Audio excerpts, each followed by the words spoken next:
রাজাকারের বাচ্চারাই যে মেধাবী হয় বিষয়টা এরকম নয়, মুক্তিযোদ্ধার বাচ্চারাও মেধাবী হয়। তার মানে যারা কোটা বিরোধী আন্দোলন করতেছে তাদেরকে রাজাকারের বাচ্চা যখন তিনি বলেছে, তখনই এই ছাত্রলীগ সুযোগ পেয়েছে। ছাত্রলীগ সুযোগ পেয়ে আমার ছাত্রদের উপরে তারা জুলুম নির্যাতন শুরু করেছে। আজকে দেখলাম আমার একজন বোন, তার অবস্থা করুণ অবস্থা, ছাত্রলীগের ছেলেরা তাকে মারধর করে আমার বোনটাকে রক্তাক্ত করে দিয়েছে।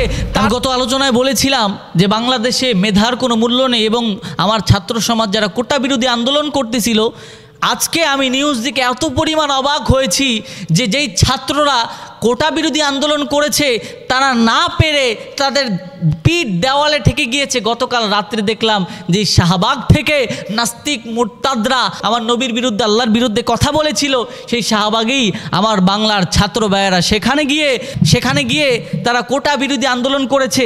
বাংলাদেশে একটা জিনিস সবচেয়ে বেশি দেখা যায়, সরকারের বিরুদ্ধে আমাদের বাংলাদেশে কেউ বললেই তাকে রাজাকার আখ্যা দেওয়া হয়। বাংলার ছাত্র সমাজ তারা নিজেদের দাবির জন্য আন্দোলন করেছে, মিছিল করেছে, সংগ্রাম করেছে, ছাত্রদেরকে এখন রাজাকার বলা হচ্ছে।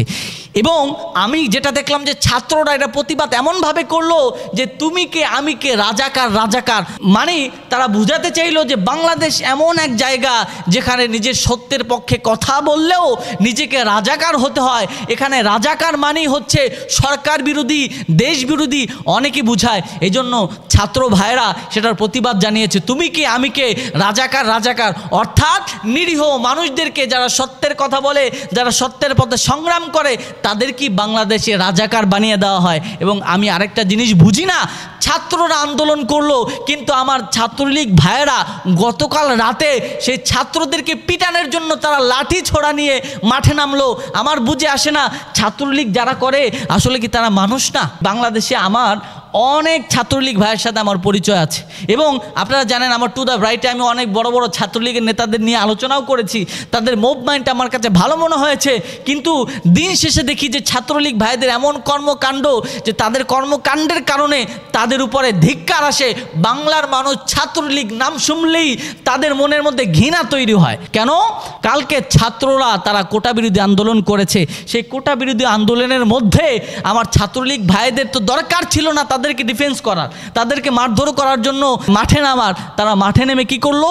ছাত্রদের সাথে ছাত্রলীগ ভাইদের দ্বন্দ্ব তৈরি হলো। এবং আমি গবেষণা করে দেখলাম যে কথা বললে অনেকেই রাগ করবেন, এবং এই ছাত্রলীগ ভাইয়েরা সাহস পেয়েছে তখন থেকে যখন আমার বাংলার প্রধানমন্ত্রী বঙ্গবন্ধু শেখ মুজিবুর রহমানের সুযোগ্য কন্যা তিনি যখন বললেন রাজাকারের বাচ্চারাই যে মেধাবী হয় বিষয়টা এরকম নয়, মুক্তিযোদ্ধার বাচ্চারাও মেধাবী হয়। তার মানে যারা কোটা বিরোধী আন্দোলন করতেছে তাদেরকে রাজাকারের বাচ্চা যখন তিনি বলেছে, তখনই এই ছাত্রলীগ সুযোগ পেয়েছে। ছাত্রলীগ সুযোগ পেয়ে আমার ছাত্রদের উপরে তারা জুলুম নির্যাতন শুরু করেছে। আজকে দেখলাম আমার একজন বোন, তার অবস্থা করুণ অবস্থা, ছাত্রলীগের ছেলেরা তাকে মারধর করে আমার বোনটাকে রক্তাক্ত করে দিয়েছে। তার দিকে তাকানো যায় না। তার কি অপরাধ ছিল যে তিনি কোটা বিরোধী আন্দোলন করেছে? এটা কি তার অপরাধ? বাংলাদেশে কি আমরা কি আমাদের দাবির পক্ষে আন্দোলন করতে পারবো না, সংগ্রাম করতে পারবো না? বাংলাদেশে আমাদের ছাত্র ভাইদের কি কোনো মূল্য নাই?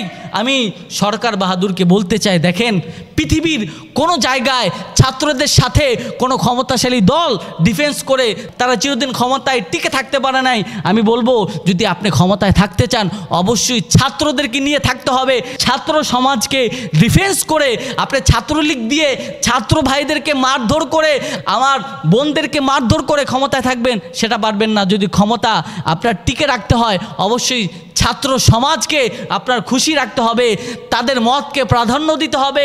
কোটা বিরোধী যে আন্দোলন চলছে সে আন্দোলনকে গ্রহণ করতে হবে এবং অবশ্যই কোটা সংস্কার করতে হবে।